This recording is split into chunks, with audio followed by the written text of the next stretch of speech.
The Europa Orbital Station was a cold and quiet place most of the time.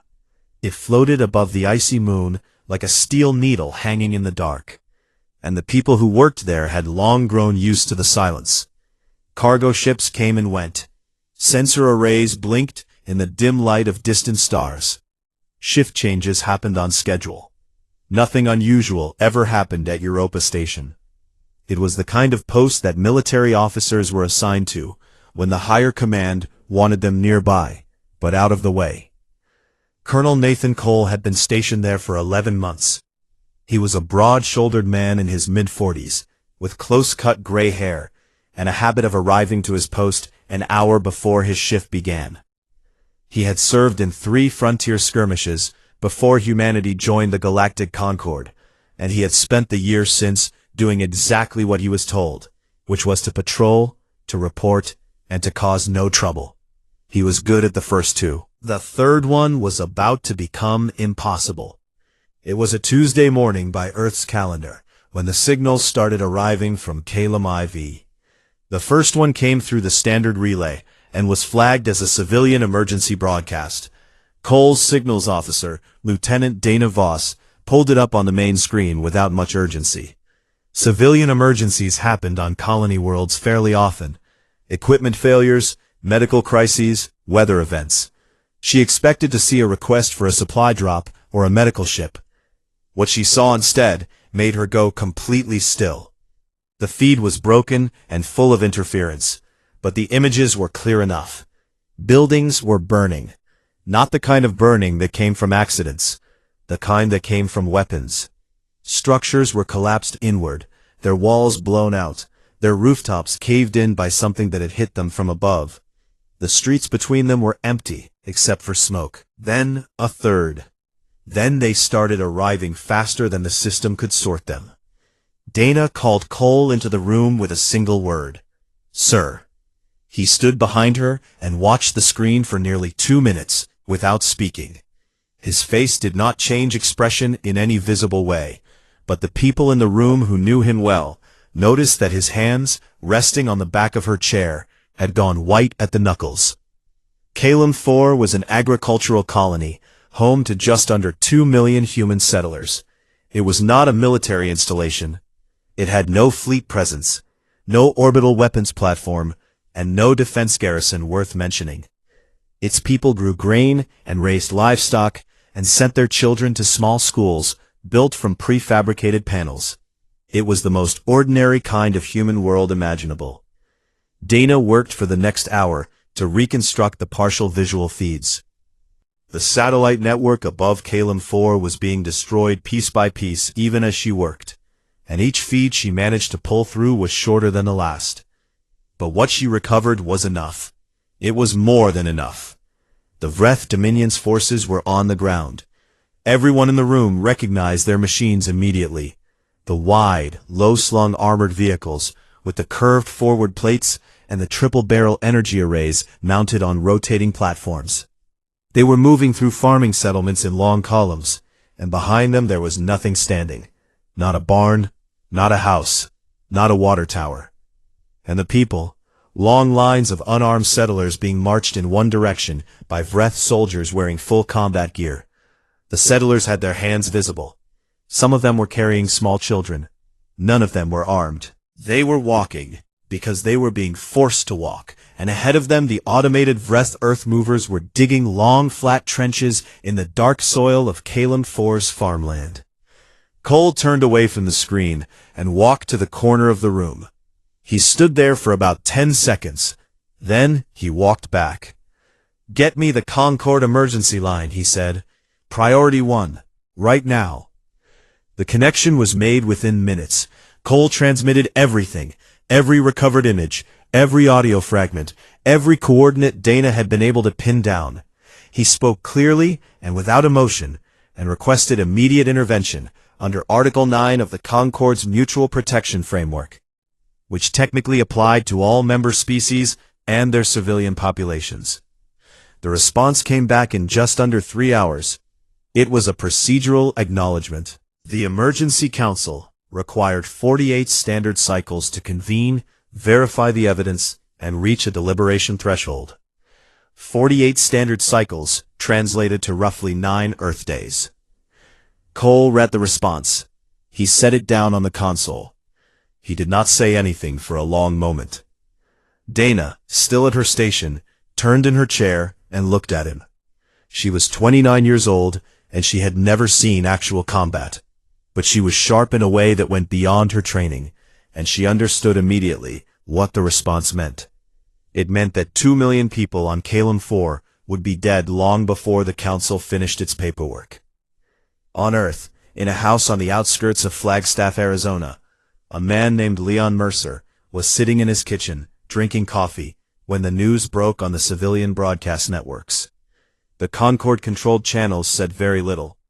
The independent human networks said quite a lot. The footage was already spreading across every platform that hadn't been filtered, and within an hour, it was everywhere. And people all across Earth were watching the same thing that Cole had watched on the Europa station.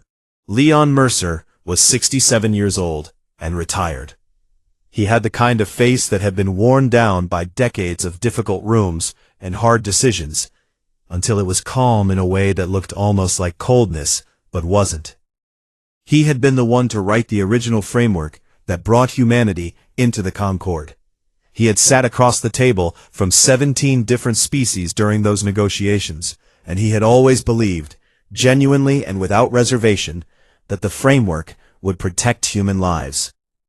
He finished his coffee. He rinsed the cup and set it in the rack. Then he picked up his comm unit and made 3 phone calls. The first was to the Secretary General of the United Government.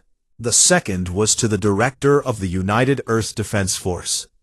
The third was to an old colleague in Geneva who still had access to the emergency convening chambers.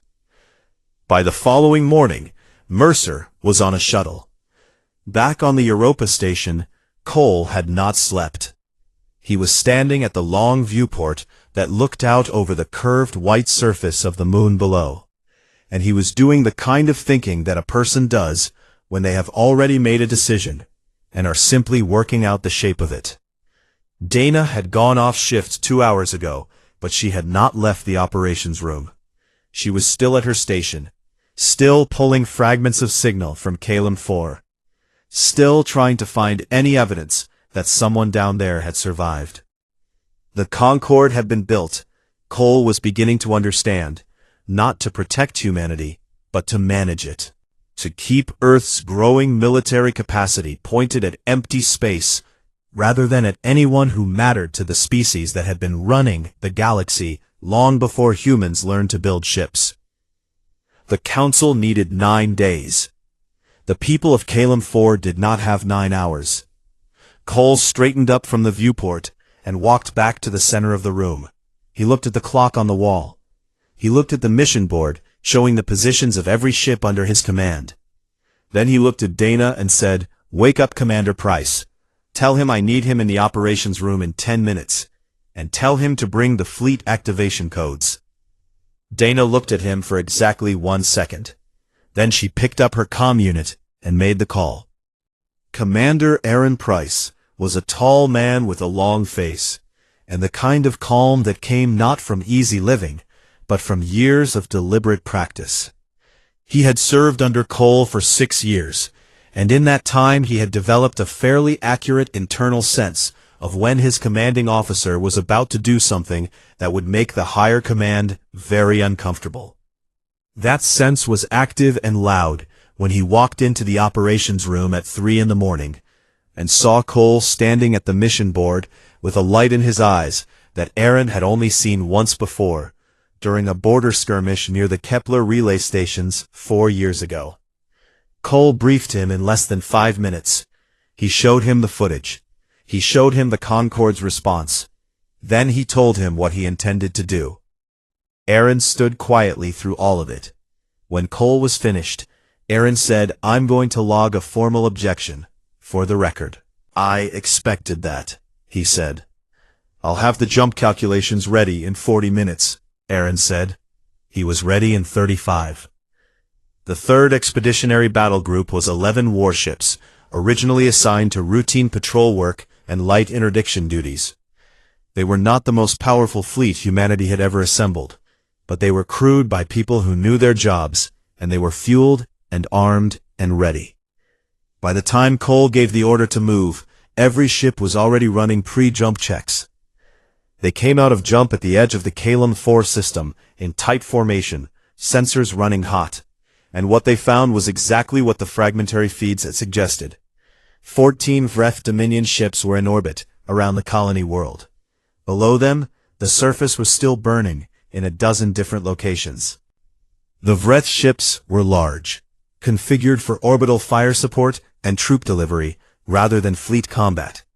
And their sensor operators clearly registered the human arrival without any great concern. The Vreth commander sent a transmission within 30 seconds of detecting the human fleet. The message was short and dismissive in tone.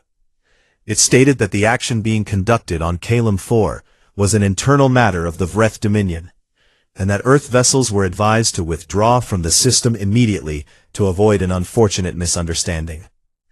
Cole read the transmission on screen. He sat down in the command chair, which he almost never did during an active operation.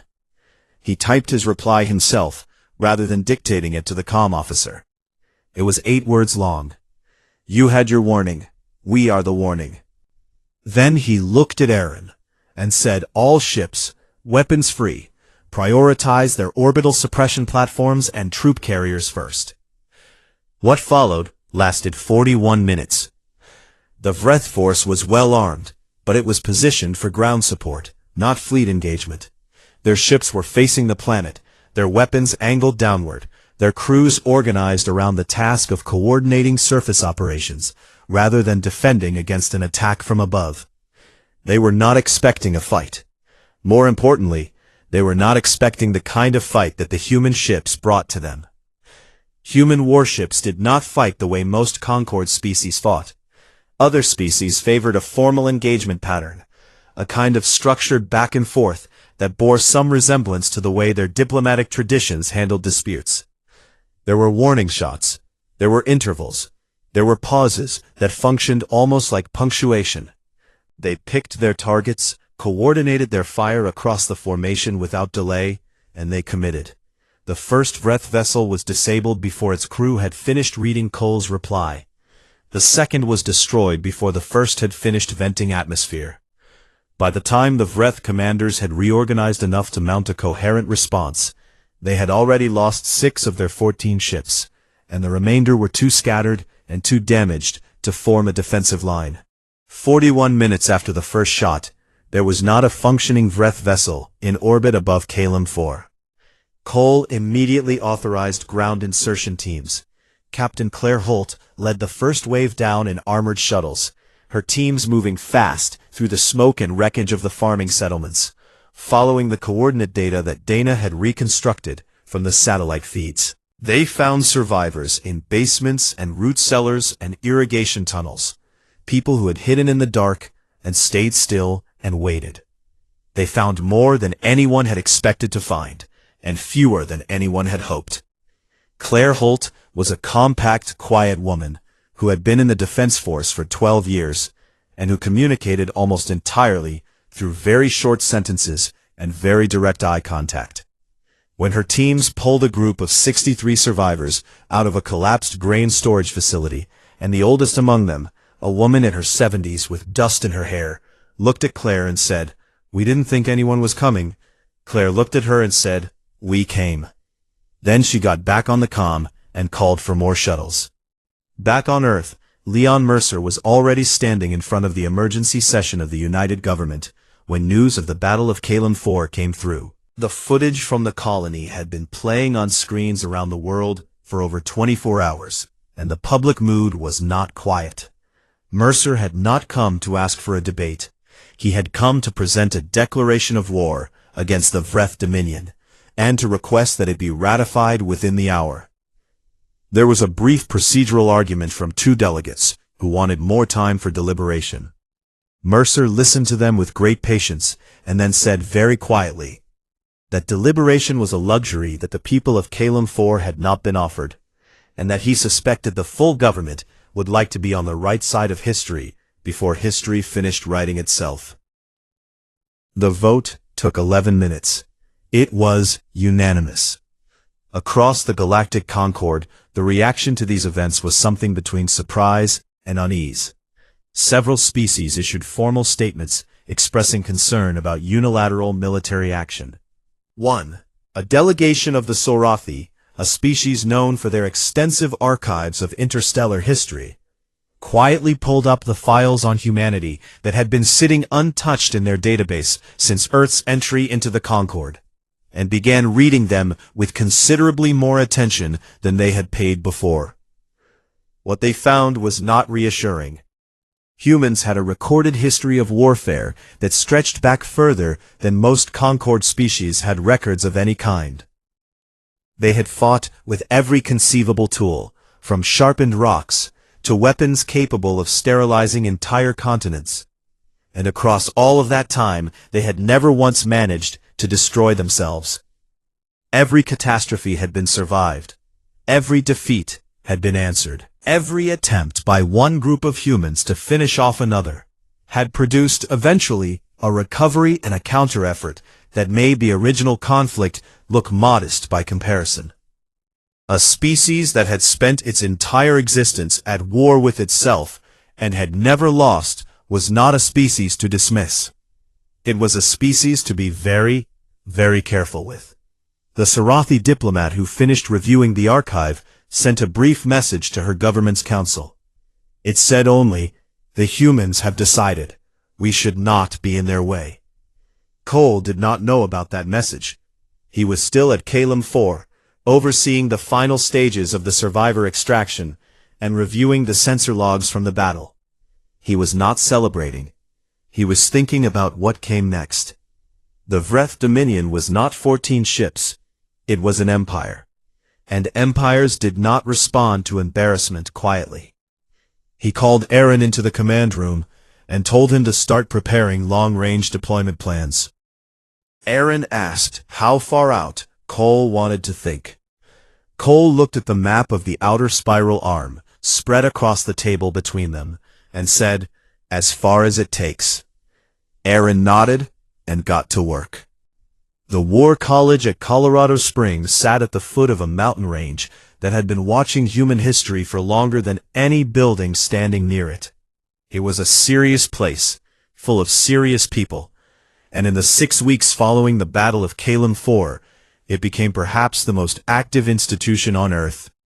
Lights burned in its planning rooms around the clock. Officers who had been scheduled for leave had their orders reversed. Simulation cycles ran continuously, day and night, fed by updated intelligence from the Outer Rim. Brigadier General Sandra Pierce ran the War College with the kind of focused intensity that made junior staff members afraid to bring her bad news, not because she punished the messenger, but because her response to bad news was to immediately start fixing the problem, and she expected everyone in the room to keep up. She was 53 years old, sharp-faced and lean, with short dark hair and reading glasses she pushed up onto her forehead when she was thinking hard. She had spent her entire career studying how other species fought, and in the weeks after Calum 4, she spent almost no time thinking about how the Vreth fought. She was thinking about how humans fought, and about how to use that difference deliberately. Most galactic militaries were designed around the idea of the decisive battle. Two forces meet, one wins, the loser negotiates. It was clean, and it was fast, and it made sense for species that had spent their histories in relatively structured conflicts with defined endpoints. It did not describe humanity at all. Human history was full of wars that had lasted decades, conflicts that had spread across generations, campaigns that had absorbed enormous losses on both sides, and kept going long after any rational calculation suggested they should have stopped. This was usually described as a flaw. Sandra Pierce was in the process of reframing it as the most powerful strategic asset on the board. She drafted a campaign strategy over 4 days of almost no sleep and presented it to the Defense Council on a Thursday morning. She called it the Cinder Doctrine. The name came from an old idea. You did not put out a fire by throwing water on the flames. You put it out by taking away everything the fire needed to burn. The Cinder Doctrine did not target Vreth military forces first. It targeted supply lines, fuel depots, manufacturing hubs, communication relays, shipyard stations, the logistics infrastructure that a large military empire needed to move and feed and repair and coordinate its forces across a wide area of space. The Vreth military, Sandra argued, was only as strong as the network that kept it running. Cut the network, and the military would begin to consume itself, trying to maintain operations on diminishing resources. It was not elegant, it was not fast, but it was thorough. And it was something the Vreth had no framework to respond to, because no species had ever fought them this way before. The Defense Council approved the doctrine the same day it was presented. Nathan Cole, who had been promoted to Rear Admiral by then, and given command of the newly formed 1st Human Expeditionary Arm, received the full briefing document aboard his flagship, and read it twice from beginning to end. Then he called Aaron Price, and told him to start replotting every mission plan they had drawn up against the Vreth outer frontier. Cole's fleet had grown considerably since Calum IV. He now commanded 63 vessels, a mix of heavy warships, fast interdiction cruisers, and support ships designed for extended deep space operations. Aaron ran fleet operations with the calm efficiency of someone who had long since stopped being surprised by the scale of what he was asked to organize. Captain Claire Holt commanded the Ground Interdiction Corps, a force of 1,200 soldiers whose job was not to hold territory, but to move fast, hit specific targets, and leave before a response could be organized. Dana Voss, promoted to Major, ran intelligence, which in practice meant she was the person who decided which targets mattered most and in what order they should be hit. The first phase of the Cinder Doctrine began 6 weeks after Sandra Pierce had finished writing it. Vreth's supply convoys started disappearing along 3 separate logistics routes in the Outer Rim. The Vreth initially assumed it was navigation error or equipment failure. Then a repair station on the edge of the Dominion's territory went dark. Then 2 communication hubs that had been transmitting continuous signals for over a century simply stopped transmitting. The Vreth sent investigation teams. The investigation teams found wreckage. They found the kind of wreckage that told them exactly what had happened and gave them no useful information about how to prevent it from happening again. Human interdiction teams hit their targets and were gone before the Vreth could respond, moving too fast for the Dominion's slower coordination systems to track effectively. At the Galactic Concord, things were becoming uncomfortable in a different way. The Vreth Dominion's diplomatic mission filed a formal complaint, arguing that the human campaign was disproportionate and urging the Council to intervene. 3 species filed supporting briefs. Leon Mercer attended the Council session in person. He sat down at the human delegation table, arranged his documents in front of him, and waited for everyone to finish speaking. Then he stood up and spent 40 minutes presenting the complete documentation of Calum IV to the assembled Council. Every recovered image, every audio fragment, every forensic report filed by the teams that had gone down to the surface after the battle. He was thorough, and he was quiet, and he did not raise his voice once. When he finished, he asked that the supporting briefs filed on behalf of the Vreth be entered into the permanent record alongside the Calum IV documentation. He said it in a tone that made clear he understood exactly what that juxtaposition would look like to anyone who reviewed the record later. None of the 3 species filed further briefs. Mercer returned to his desk and wrote a short message to Cole that said the political front was stable, and that Cole should continue to focus on the operational one. Cole read the message, wrote back 2 words, "Understood," continuing, and returned to the mission briefings. Deep inside Vreth Dominion space, a young Vreth strategist named Keth Varos was writing a report that he intended to deliver to the High Command. Keth Varos was not a celebrated figure in Dominion military circles. He was considered too analytical, too cautious, too interested in history that other officers felt was irrelevant. But he had spent the last 3 months studying every available piece of information about humanity and its military history. And what he had found had filled him with a specific and deeply uncomfortable feeling that he could not describe in any Vreth concept. His report laid out the problem clearly. The humans were not fighting to reach a negotiating position. They were not fighting to achieve a specific territorial gain that could then be leveraged into a political settlement. They were fighting as though the fighting itself was the objective, as though their goal was not to win in the conventional sense, but to ensure that the Vreth Dominion could no longer function as a military power. The report's conclusion was 3 sentences. He wrote that the Dominion had made a critical error in calculating human response based on human political behavior within the Concord, which was cooperative and restrained. He wrote that the humans outside the Concord framework, when their civilians had been targeted, operated on an entirely different set of principles. He wrote that there was no point in the current campaign at which the Dominion could offer terms that the humans would find acceptable, because the humans were not looking for terms. They were looking for an ending. He submitted the report on a Wednesday morning.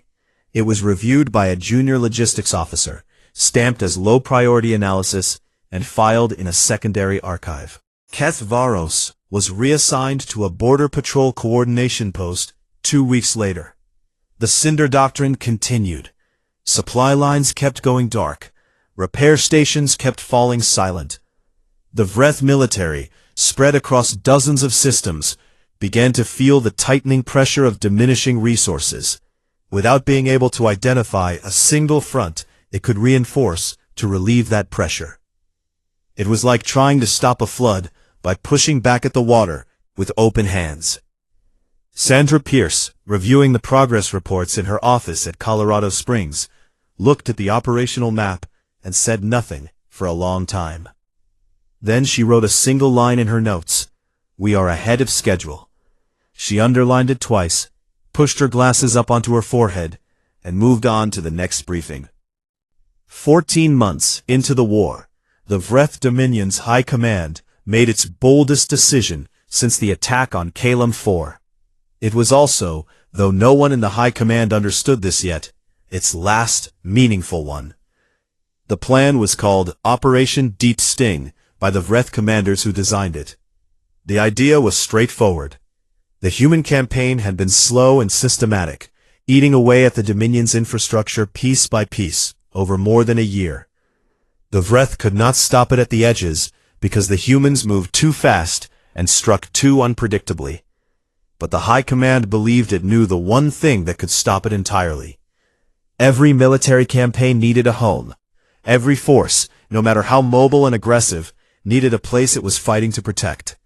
For humanity, that place was Earth, and the High Command believed, genuinely, and with a confidence born of too little real information about human psychology, that if they could reach Earth and strike it hard enough, the human war effort would collapse. The government would panic. The public would demand peace. The ships deep in Vreth space would have no choice but to turn back. It was not an unreasonable theory if the species you were applying it to was most other species in the Concord. For most of them, it would have worked. Military history across the galaxy was full of examples where a strike at the homeworld had ended a war quickly and completely. The Vreth assembled the largest fleet they had put together in 2 centuries, 97 ships, drawn from every reserve formation they had left, fueled and armed at great cost to an already strained logistics network. They moved the fleet in stages through relay points in the outer rim, keeping it out of sensor range of human interdiction patrols. They took 16 days to position it. Then they moved it as a single formation toward the Sol system, fast and direct. They came out of jump at the edge of the Kuiper Belt at 0400 hours Earth Standard Time. What they found was not what they expected. Earth had not been idle for 14 months. While Cole and his fleet had been executing the Cinder Doctrine deep in Vreth space, a classified program had been running quietly back in the Sol system under the direction of a defense planning group that had been anticipating exactly this kind of counterstroke since the war's first month. Automated weapons platforms had been installed at intervals across the outer solar system. 3 additional battle groups had been assembled and positioned in layered formations, and the entire approach corridor from the Kuiper Belt inward had been seeded with gravitational disruption buoys, devices that bent local space just enough to make jump exit points predictable to within a very small margin of error. The Vreth fleet appeared exactly where the human defense planners had calculated it would appear. The battle lasted 11 hours. The Vreth were not outgunned in terms of raw numbers. In another context, 97 ships against 3 human battle groups might have been a manageable contest. But they had arrived in a corridor that funneled their formation, prevented effective dispersal, and gave the human platforms overlapping fields of fire. Every movement the Vreth made to break out of the corridor put them into a new engagement zone. Every attempt to regroup gave the human ships another window to hit their flanks. The Vreth commanders were experienced and brave, and they made good decisions within the situation they found themselves in. The situation was simply impossible. By the time the surviving Vreth ships managed to jump out of the Sol system, they had lost 61 of their 97 vessels.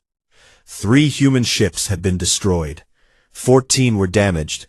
Earth's civilian population, watching the long-range sensor feeds broadcast on public networks, saw the whole thing unfold in real time. There were no cheers in the streets.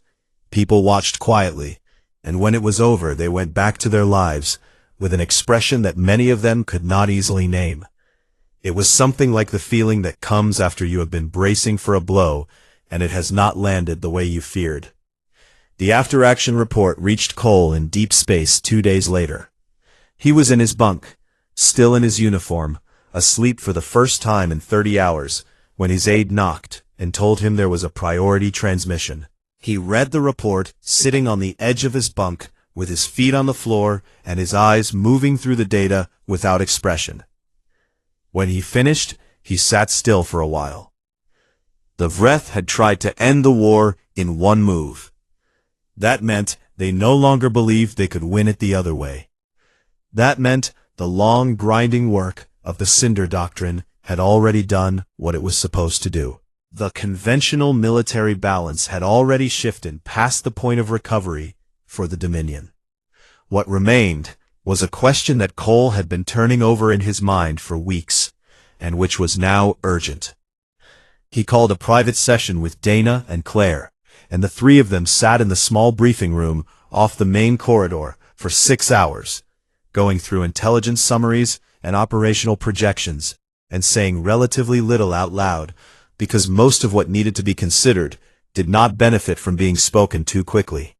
The mathematics were straightforward. The Vreth Dominion was broken as a military power. Its logistics were shattered. Its reserve forces had been spent at the Kuiper Belt. Its frontier positions were unsupplied and isolated.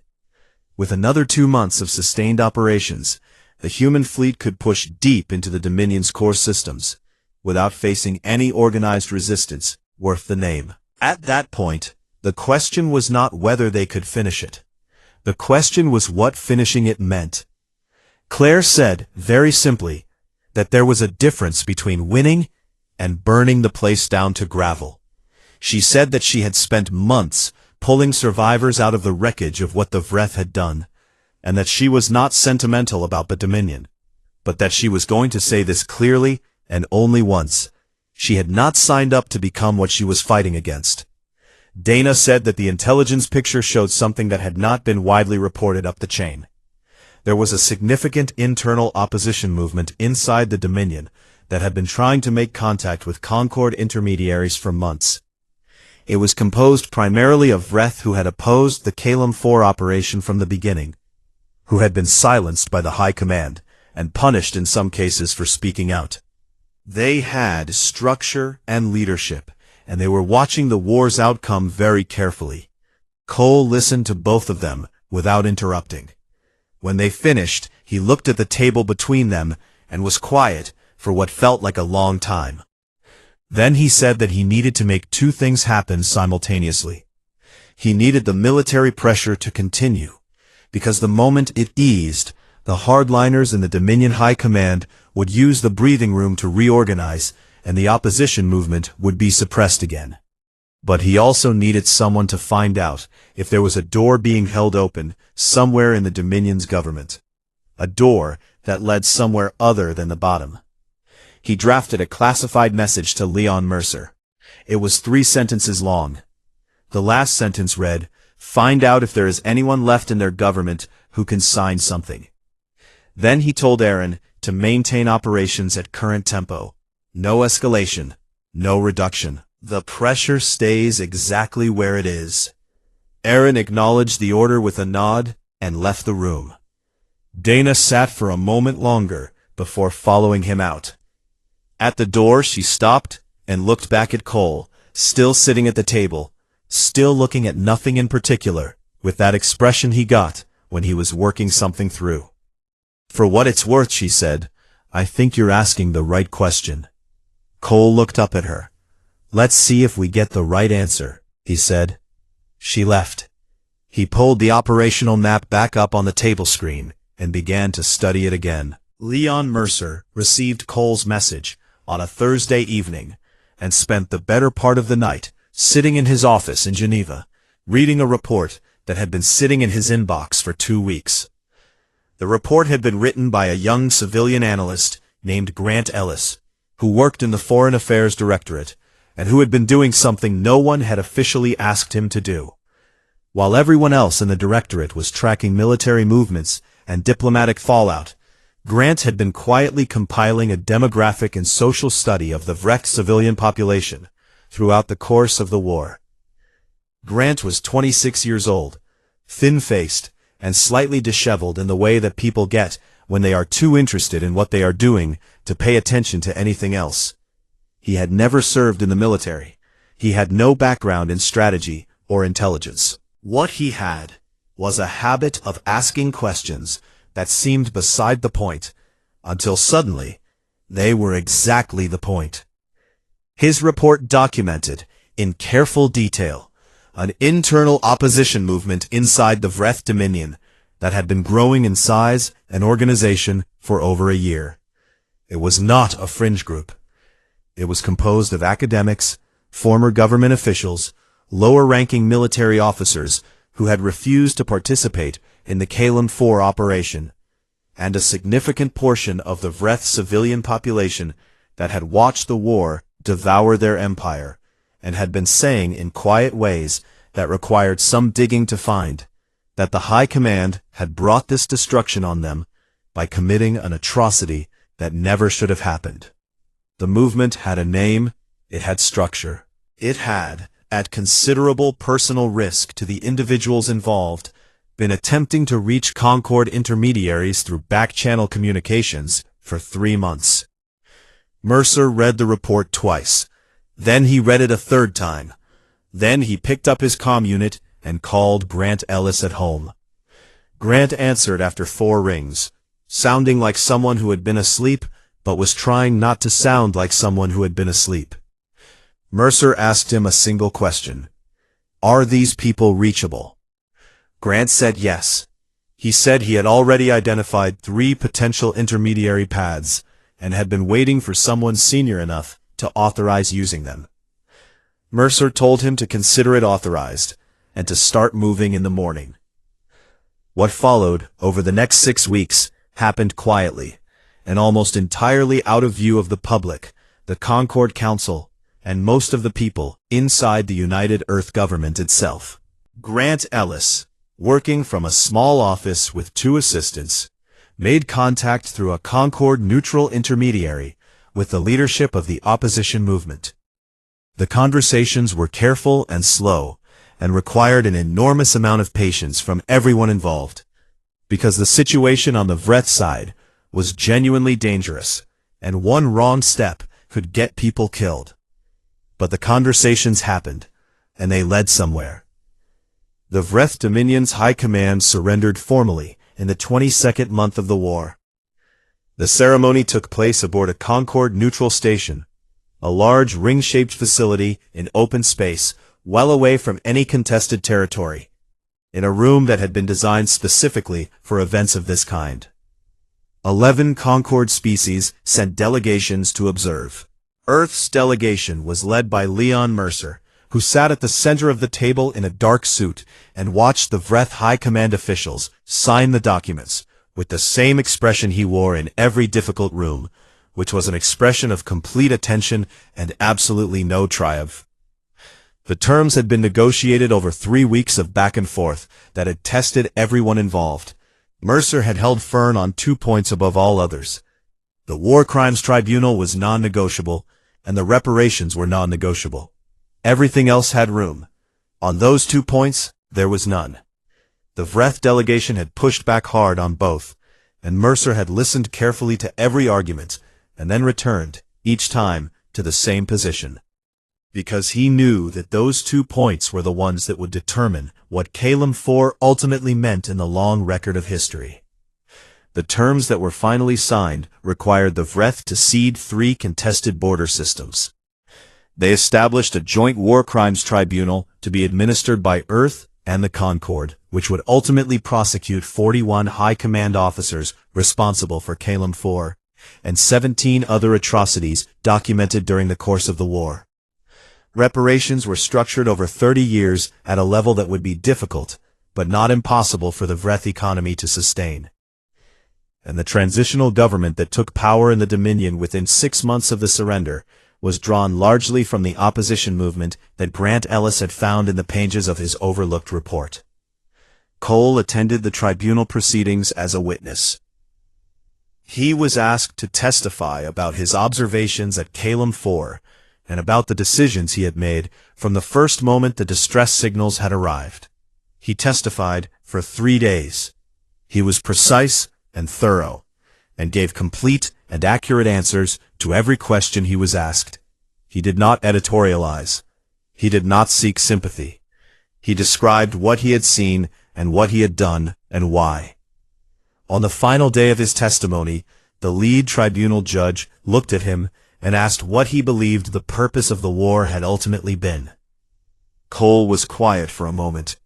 Then he said, "Calum 4 happened because the galaxy believed it could happen to us without consequence. The purpose of the war was to correct that belief, nothing more and nothing less." The judge wrote something down. Cole returned to his seat. Dana went back to Earth and took a position at the War College in Colorado Springs. Sandra Pierce offered her the post personally, and Dana accepted without hesitation, because she understood that the work was not over just because the shooting had stopped. She spent the next decade writing a comprehensive analysis of human performance in the conflict, examining not just the tactics and the strategy, but the decision-making at every level, the places where things had nearly gone wrong, the moments where a different choice could have led somewhere much darker. It became required reading for every officer candidate in the United Earth Defense Force. Several years later, the Concord Interstellar Academy added it to their recommended reading list as well, which was the first time a human military document had ever appeared there. Claire went to Calum 4. She was assigned to lead the reconstruction effort, and she approached it with the same focused quiet she brought to everything. The colony was rebuilt over 4 years. New buildings went up on the foundations of the old ones. New families arrived to join the survivors who had stayed. Children were born who would grow up knowing only the rebuilt world and not the one that had burned. A memorial was constructed at the site of the largest mass grave found on the planet's surface. The Survivors Committee spent a long time debating what it should say. They considered many things. In the end, they chose something simple. The inscription was 7 words. It read, "We called. They came." Grant Ellis went back to his desk in the Foreign Affairs Directorate. He was offered a promotion and a larger office, and he politely turned down the office, but accepted the promotion, because he needed the access that came with the higher clearance level. He had already started a new report, examining 7 other regional powers along the Outer Rim, who had been watching the war closely. His preliminary findings, delivered to Mercer's office in a 2-page summary, indicated that 5 of the 7 had quietly begun internal policy reviews following the Vreth's surrender. 2 had requested informal diplomatic meetings with Earth's Outer Rim attachés. Mercer read the summary and wrote one line in the margin. It said, "Good. Keep watching." Across the galactic concord, the members who had once regarded humanity as a junior species to be managed and occasionally humored, found themselves in the awkward position of recalibrating that assessment without wanting to appear to be doing so. In council chambers, the human delegation's words were heard more carefully.